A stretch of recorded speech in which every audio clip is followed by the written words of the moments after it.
My name is Heather Dearman, and on July 20th, 2012, my cousin Ashley Moser was at the theater with her 6-year-old daughter Veronica, and unfortunately they were shot. My cousin Ashley is now paralyzed because of it, and her 6-year-old daughter Veronica was killed, and my cousin also lost her unborn child.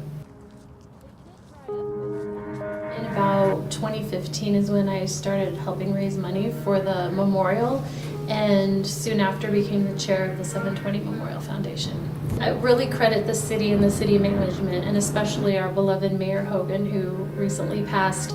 They knew as soon as it happened that there would be a need for a memorial, and that's when they brought in Roberta Bloom. She's the director of art and public places here for Aurora. From the very beginning, when she started helping us with what we thought we wanted, we wanted to make sure that all the victims and all the families and anyone in the community was a part of picking what the memorial would be.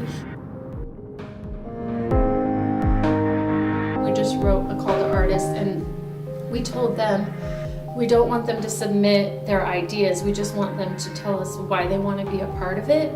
And all of our board members went through each and every one of them, and we narrowed it down to 40.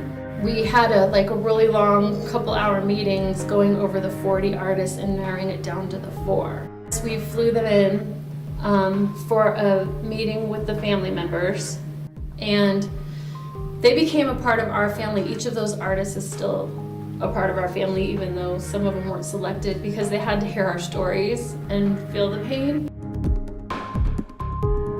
For about a day or two, and that was very emotional. We met families, we met survivors, so it was quite an eye-opener. And then went home and had a couple months to put together an idea, and then we came back to Aurora, presented the idea, and I was selected. Right away when he presented us with his idea of how birds are spiritual anyway, and they kind of represent spirits, and how he connected it back to the cranes that you see here.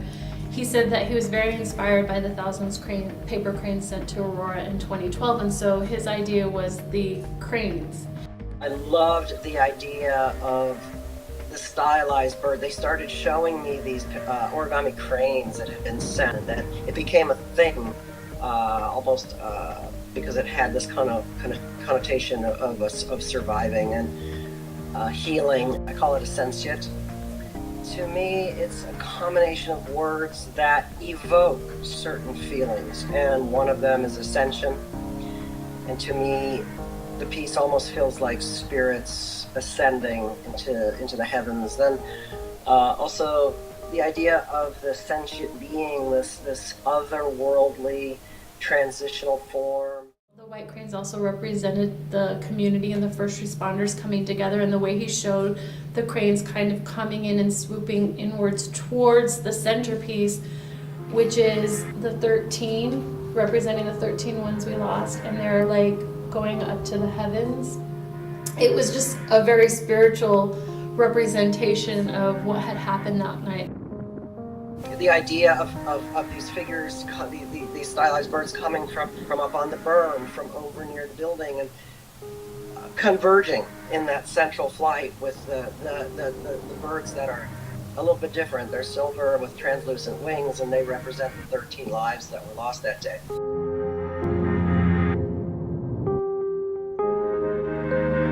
The piece is a piece of me, and those people are dear friends now.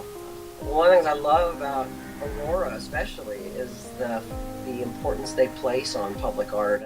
I think we see here that how art can be used in many, many ways, and here it can be used to facilitate healing and healing of community, healing of individuals. It's just such a complex feeling about how I feel about the tragedy, because I do know that and this is why I do it and why I do what I do from the beginning, was because I wanted to prove to my children that there's more love in the world than hate, because that scared them so bad when that happened to their cousin, and they were traumatized by it. And I was like, I promise you there's more love in the world. But the shootings keep happening. So when that happens, I feel sad about the tragedy again, and I feel hurt, and I feel like, is it making a difference, you know, because they keep happening. When a shooting happens, the first place I go is over to the reflection garden, and I sit on Veronica and Baby Moser's bench, and I just sit there and look up and like visit it and just try to calm down. It makes me sad that's the time I remember the most of visiting is when I'm feeling the lowest. But then I remember that that's one of the missions that we had of building this memorial, is that we want people who've experienced tragedy and sadness to be able to go there and feel some sort of peace and healing and reflection, and so that's what it's for. It makes me realize that, you know, the tragedy happens, but you can learn from it and you can grow from it if you just open up and open your heart.